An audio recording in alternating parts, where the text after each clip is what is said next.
Getting started with Anaconda.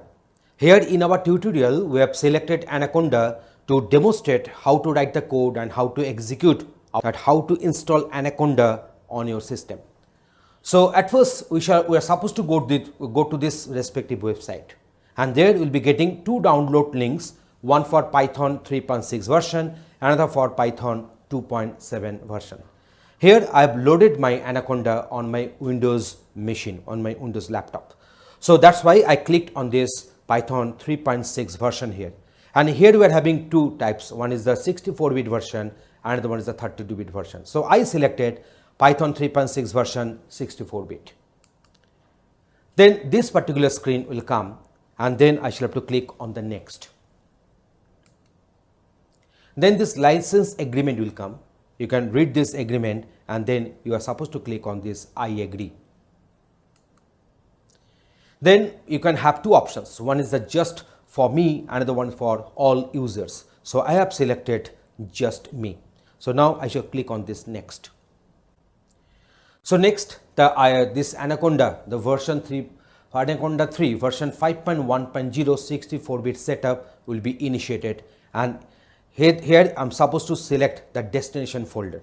So if you want to stick with the default folder, whatever it has been decided, so you can take this particular folder, otherwise you can go for browse and select another folder there, and then click on this next, and it is showing that what is the total size it requires. It requires 2.5 GB of space available. So now here we are having this add Anaconda to my path environment variable and registered Anaconda as my default Python 3.6 editor. So in this way I have selected this option. Also you can select this one also, and then we are supposed to click on this install. So now the Python is getting installed, so it will go percentage wise, this progress bar will be proceeding, and in this way the installation will be obtained. You can click on the show details so that you can get the idea what are the files in which destination folders are getting loaded, are getting installed.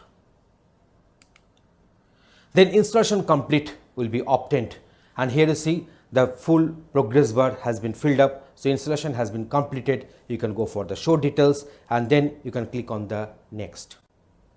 After clicking on the next, you will be coming to this particular screen, and it will ask whether you are supposed to install the Visual Microsoft VS Code or not. If you require to install that one, you can install it. Otherwise, you can go for the skip. So here this is the final screenshot we have provided you. So now in this particular screenshot, it has been told that the Anaconda has been installed successfully, and it will be the default Python editor. And in this particular screen, it is just asking to click on the finish. You can also go for the go back, and then after finishing, the installation will get completed.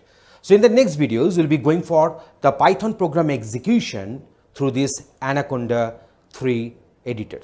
So how to use that one, we'll be showing that one in the next videos, and we'll be running so many different programs and codes in our video in the next successive discussions.